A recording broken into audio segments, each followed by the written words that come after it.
It was here at this building behind me where two Texas Southern University students say they were robbed and held at gunpoint this morning for their iPhones.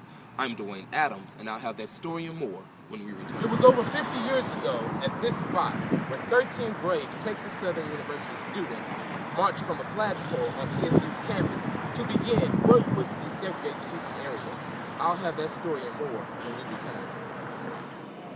I'm at the University Museum, where the Get On Board Stories of the Los Angeles to Houston Freedom Rides exhibition is on display. A replica of a firebombed bus, like the one that sits behind me, is among many of the artifacts to be shown.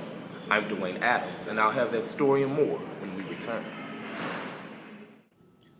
The Texas Southern University Museum commemorates the 50th anniversary of the 1961 Freedom Rides. 11 Los Angeles students traveled east to help 7 TSU students desegregate Houston.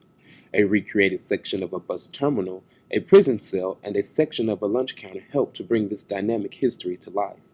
Museum curator Monica Scott discusses what motivated this student movement and how the Freedom Rides transformed the civil rights movement in America. A lot of young people were beginning to become very restless. They wanted to be more involved in their own freedoms and their own lives. And so they started, making changes for themselves by sitting in, by standing in, by boycotting. And so the Freedom Rides was this sort of transition during the civil rights movement. And it gave people an opportunity to be involved and to, play a part in the decisions that were going to affect them. Texas Southern University is rooted in a rich history. As current students reenact what it's like to sit at a lunch counter, Museum Director Arvia Ward wants everyone to know that TSU students played a major role in helping change America. The photograph that I'm standing in front of is one taken of several TSU students who actually sat in at Weingarten's grocery store right on Alameda Street near the campus. And by their very brave acts, they were part of a nationwide movement to change America. The exhibit showcases more than 100 compelling photographic images, artifacts, music from the civil rights movement, and oral histories to give a detailed account of these young American heroes. The Get On Board exhibition is now open until February 2012. For dates and times, visit the school's website at www.tsu.edu.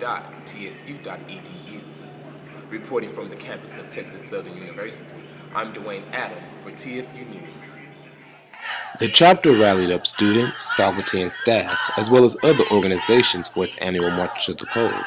Ms. TSU Shatarjia Wright says it's important not to let the lessons of the past go forgotten. It's important for the next generation to understand why it's important, because we've had the past generation stand up, march to the polls, sacrifice their time and their lives, and we have to continue to allow to represent them and not let their hard work go in vain. Due to a low turnout in District D, Chapter President Jaleel Smith wants to ensure that the chapter is doing its part to inspire students as well as local residents to vote.